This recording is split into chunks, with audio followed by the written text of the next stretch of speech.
Hello, hello, hello, hello! Hello guys! Kumusta naman kayo dyan? And for today's video, magtinula taog ang duhaw. And of course, dahil fresh siya mo'y atong lutoon karong paniud tuha. Unya, naapo ko'y alugbati guys, fresh from my little garden. Pero wala na ko'y kalamunggay guys, kay nahurot na gyud siya.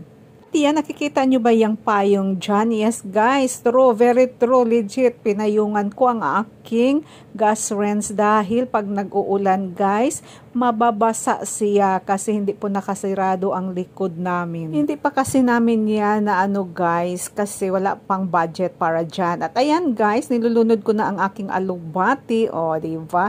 Hinahati ko yan guys dahil magugulay na naman ako. Baka bukas, hindi natin alam, may kalabasa naman ako dyan. At meron rin akong panggata. O, diba? Perfect. Merong malunggay, kalabasa at alugbati. Pero manghingi ako ng malunggay guys sa neighbor. Kasi yung akin wala ng dahon. At yan guys, luto na po ating tinola. Kain na guys. Tara guys, kain tayo. Diba? Ang init-init na ng sabaw. Ang init-init ng sabaw sa malamig na panahon. Higop tayo ng mainit na sabaw.